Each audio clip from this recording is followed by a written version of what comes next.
आज परत एकदा आपल्या वेळापूरच्या गावामध्ये लव्ह जिहादचं प्रकरण पुढे आलेलं आहे. आपल्या हिंदू नाभिक समाजातले एका मुलीला एका मुसलमानाने ज्याचं लग्न झालेलं आहे, पोरं बाळ आहेत, अशा माणसानं अत्तार त्याचं नाव आहे, यांनी पळवून नेण्याचं काम त्या ठिकाणी केलेलं आहे. 8 दिवस झाले आमच्या भगिनीने ते शोध घेण्याचा प्रयत्न केला. वेळापूरमध्ये सातत्यानं होणारे हे लव्ह जिहादचे प्रकरण मधल्याच काळात आपण सगळ्यांनी बघितलं. अनधिकृत मदरसा चालवण्याचं काम सुद्धा त्या वेळापूरमध्ये होत होतं. कुठं तर हा वेळापूर गाव जे अर्धनारी नटेश्वरचं आमचं पावनभूमी आहे, ती ह्या जिहाद्यांचं कुठं तर गड करण्याचं काम त्या ठिकाणी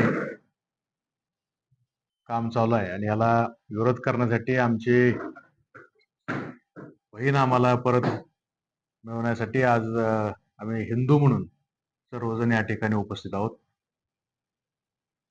यांचं काम करण्याची पद्धतच अशी आहे की हिंदू धर्मातले ज्यांना आधार नाही किंवा सर्वसामान्य कुटुंबातल्या मुलींना भडकावून त्यांना फूस घालून त्यांना फसवून त्यांना पळवून न्यायचं आणि लव्ह जिहाद मध्ये त्यांना अडकवायचं, हे सध्या मोठ्या प्रमाणावर आता चालू आहे. मधल्या काळात आपण पाहिलं नातेपुतेमध्ये सुद्धा केशव वैद्य हे खोटं नाव सांगून, दक्ष वैद्य हे खोटं नाव सांगून एका जिहाद्यानं आमच्या हिंदू मुलीला फसवण्याचं काम त्या ठिकाणी केलं. इंदापूरमध्ये सुद्धा भाटनिमगाव मध्ये आमच्या हिंदू मातंग समाजातल्या मुलीला अतिप्रसंग करण्याचा त्या ठिकाणी प्रयत्न, तर त्या ठिकाणी अशा अनेक घटना वारंवार होत चाललेल्या आहे आणि यांचं प्रमाण हे वाढत चाललेलं आहे. आणि याला विरोध करायसाठी आणि न्याय मिळवून देण्यासाठी आज ही पत्रकार परिषद आपण या ठिकाणी घेतलेली आहे. आज याच्या विरोधात आम्ही पोलीस केस करणार आहोत. सरकारने लव्ह जिहादच्या विरोधात कायदा आणलेला आहे, पण हा कायदा सुद्धा न जुमानता कायद्याला केऱ्याची टोपली दाखवून ही लोक सातत्यानं कायदा मोडण्याचं, संविधानाच्या विरोधात जाऊन संविधान पायदळी तोडवण्याचं काम या जिहाद्यांकडून होत आहे. आणि ह्याला विरोध करण्यासाठी आणि न्याय मिळवून देण्यासाठी हिंदू धर्म म्हणून आम्ही सर्वजण या ठिकाणी उपस्थित आहोत.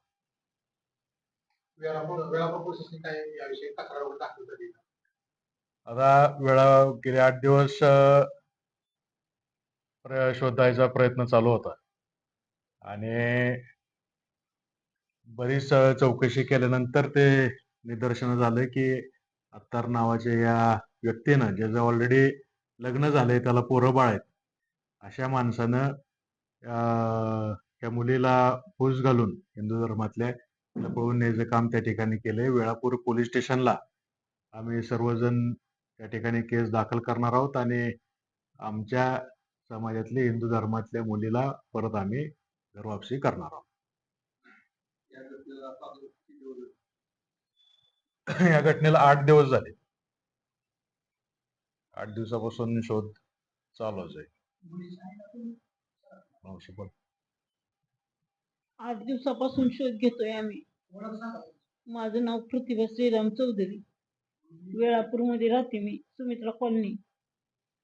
प्रकरणाची सुरुवात कशी झाली, त्यांनी तुमच्या कुटुंबाशी संपर्क कसा केला ते माहित नाही मला. त्यांनी कशीच मुलगी अकलूजला कॉलेजला होती आणि मुळवलीमध्ये मामाच्या तिथं मी शिक्षणासाठी ठेवले होते. मी एकटी घरात असल्यामुळं घरी संरक्षण म्हणून काय असं नाही, मी दिवसभर कामाला जायचे, त्यामुळे मुलगी मी आईपाशी ठेवलेली आणि कॉलेजला येत होती. या प्रकरणात मला काही माहिती नव्हतं. मग माझं ऑपरेशन झालं त्यावेळेस मी आईकडे गेले असता मला हे निदर्शनास आल्यावर मी त्याला फोनवर बोलले तू माझ्या मुलीला फूस घालू नको. तुझं ऑलरेडी लग्न झालंय, मुलं आहे ती. तिचं करिअर बरबाद करू नको म्हणून मी बोलली त्याला. तर त्याने परत त्याच्या मित्रांसंग घरी येऊन चाकूचा धाक लावून मुलीला आणि घरातील 2 तोळे सोनं घेऊन गेलं. किती तारखेला?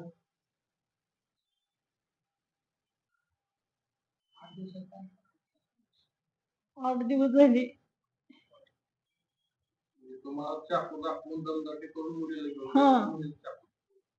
मुलीला चाकू दाखवला आणि तिला पण घेऊन गेले आणि पैसे पण घेऊन गेले घरातली. माझं ऑपरेशन झाल्यामुळे मला हलता आलं नाही. त्या मुलाचं पूर्ण नाव माहित आहे का तुम्हाला? पूर्ण नाव सांगू शकाल? हसन आतार नाव आहे. मला काय माहिती नाही बाकीचं. माझी फक्त एवढी इच्छा आहे, माझ्या मुलीचं करिअर संपलंय, पण तिला माझ्यापाशी आणावी. मला दुसरा आधार नाही, मुलगा नाही. मिस्टर माझं 17 वर्षापूर्वी वारलेत आहे. ज्या दिवशी मुलीला घेऊन गेला तो व्यक्ती, त्या दिवशी तुम्ही पोलीस स्टेशनला गेला का तक्रार? नाही गेली.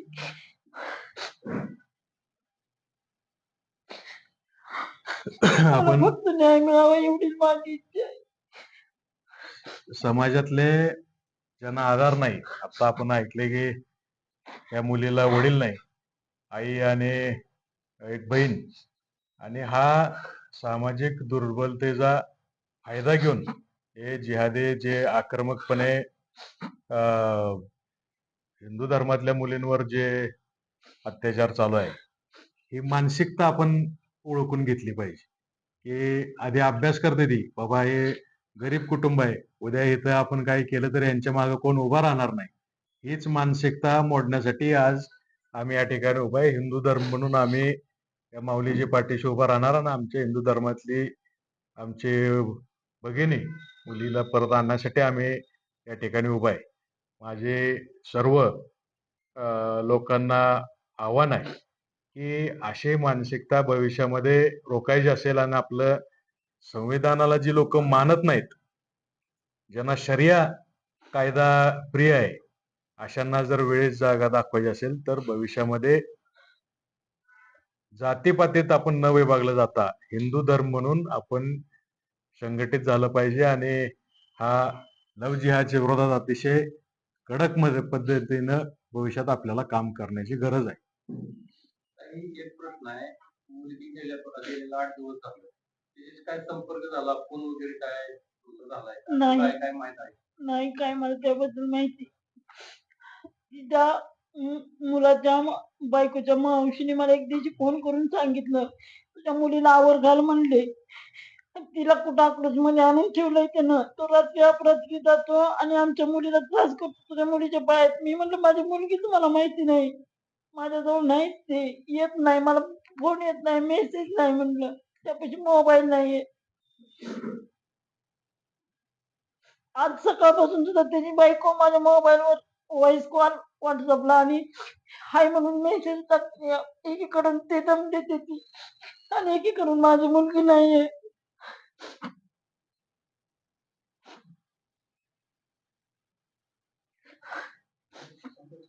साहेब, अशा घटनांमध्ये वाढ होत चाललेली आहे. निवडणुका येत आहेत, परंतु ह्या घटना काय कमी होताना दिसत आहे. काय कारण वाटतं तुम्हाला अशा वाढीचं? मी सांगितलं ना, हे जे मानसिकता आहे जी आहे, हे समाजामध्ये जे दुर्बल घटक आहेत किंवा जे गरीब आहेत, जे ज्यांच्या पाठीशी कोण उभं राहणार नाही असं कुटुंब शोधतात आणि त्या कुटुंबातल्या मुलींना फूस लावून जबरदस्ती करून त्यांच्यावर अत्याचार करण्याचं काम हे प्रखरपणे आणि मुद्दामून हे जिहादी मानसिकतेच्या लोकांकडून चालू आहे. जागृतीसाठी काय नियोजन असणार आहे का? आणि याच्या विरोधात मोर्चाचं काय नियोजन आहे? आमचं ह्याच्यासाठी आमची हीच भूमिका आहे की आपण सगळ्यांनी समाजातला गरीब असेल श्रीमंत असेल, कुठल्या जातीपातीचे सगळे मतभेद बाजूला ठेवून धर्म म्हणून आपण एकमेकाच्या रक्षणासाठी आपली एकी भविष्यामध्ये दाखवली पाहिजे. आणि ह्याच भावनेतनं आमच्या या भगिनीच्या पाठीशी आम्ही सर्व हिंदू धर्म म्हणून उभे राहणार आहोत. भविष्यामध्ये जर आमची मुलगी आमच्या घरी परत नाही आली तर त्या ठिकाणी प्रखरपणे मोर्चा काढून प्रशासनावर दबाव आणून आमचे न्याय हक्क आम्ही मिळवणार.